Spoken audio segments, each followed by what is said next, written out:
So the 2013 charts of Google's most popular searches in Australia are just in, with the top Google search at #1 being "What is twerking?", shortly followed by "Who is God?". Now, on saying this, I don't think you have to be a genius to figure out which of the two questions is more important to be asking Google. I mean, one could potentially explain the reality of our existence, while the other would potentially leave us scarred for the remainder of our existence. And look, I know there's a lot of skepticism surrounding this issue, and quite frankly, I don't blame you. I mean, the meaning of God has been thrown around so often we forgot what it means. From some Zeus-like man in the sky with a big beard, to Thor, to a half-animal, half-human creature, to Kanye West shamelessly producing a track titled "I Am God" on his album Yeezus, to Eminem then self-proclaiming himself as the rap god, a new brand of clothing titled "I Am God", and who could forget Justin Bieber and his Believers. You affectionately refer to your fans as beaners. No, believers.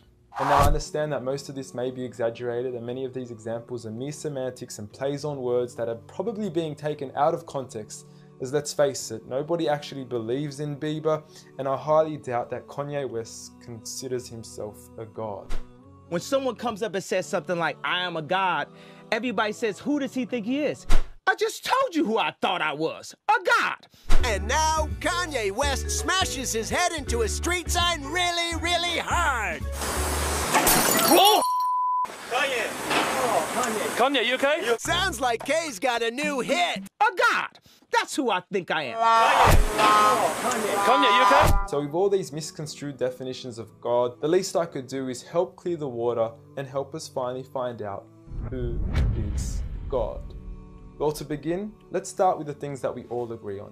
First and foremost, we're here. We just began and we exist. And like all things that begin to exist, they require a cause. Things don't just come out of nothing, and although at times we sometimes wish they would, they don't.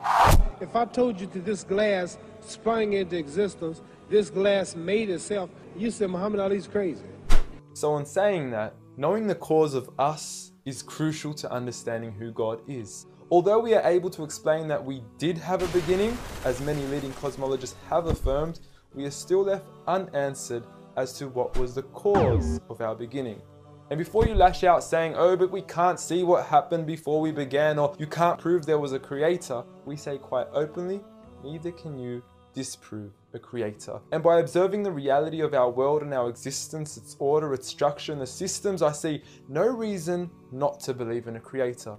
But then one may ask, where did this creator come from? What was the cause of him? And it will go on forever and ever, which would most probably lead to us never have ever been created. So for God to exist, he must exist without a beginning, therefore not requiring a cause, making him eternal. He should also be transcendent from his creation and not bound by any of the realms he had created, whether it is time, space, or matter. For instance, when Steve Jobs makes an iPhone, he doesn't become the iPhone, he is separate. And of course, we could also argue that he is one. This makes the most sense, and it would also avoid any potential conflict between two disputing all-powerful gods with conflicting interests. But we still don't know which God is he. Are you Zeus? Are you Thor? Are you Yahweh? Well, if you agree with everything I've said up until now, you will realize that each of these gods don't fit into our established criteria of who God is. They are all created beings, they are not eternal, they have not created anything, they are dependent, and they require sleep, rest, oxygen, and food. So who is the one and only true God?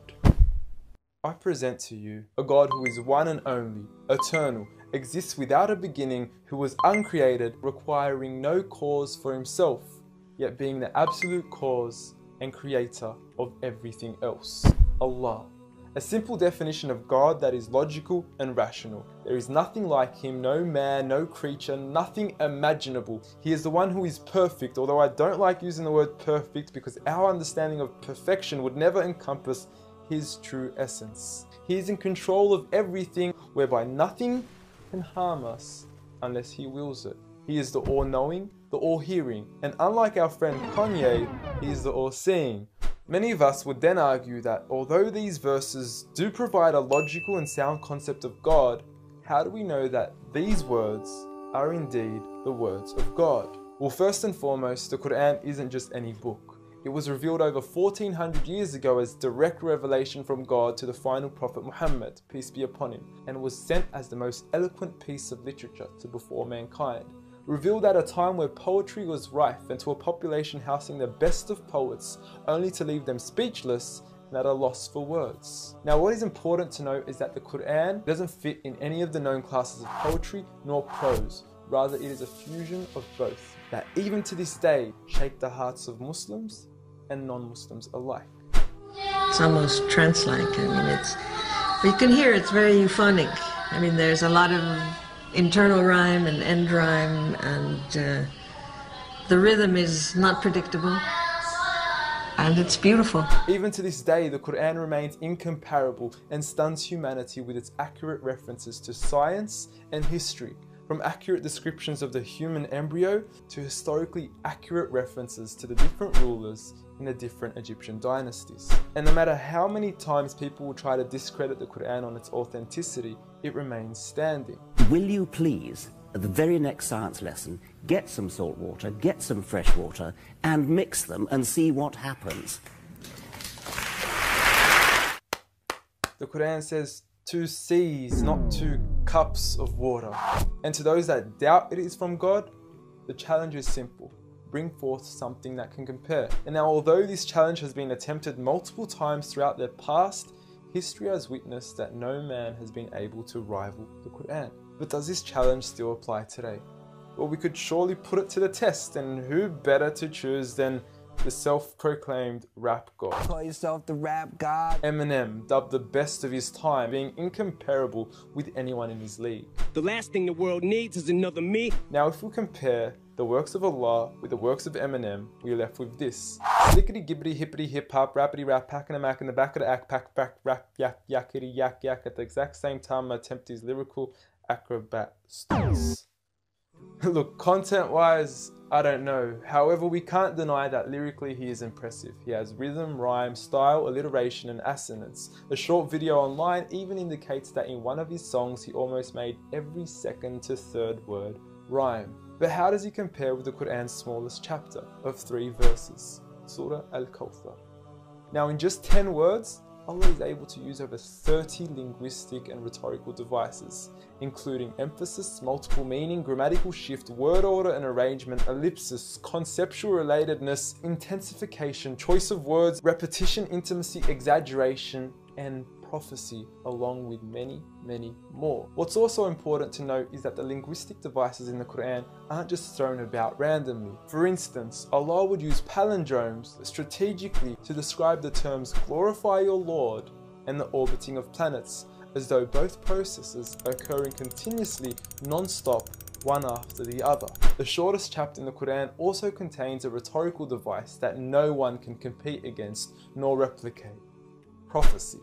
At the end of the first verse, Allah promises Muhammad, peace be upon him, that he would be given abundant good at a time when he was at one of the lowest points of his life, with a small amount of followers and low social status. He had even just lost his son, and his enemies were taunting him with cut-off lineage and progeny, yet Allah was promising him abundant good at this time. Such was the prophecy of the Quran, and we certainly indeed see its fulfillment today. With the Quran being the most recited, memorized and practiced book across the entire world, with over 1.6 billion followers today from all walks of life.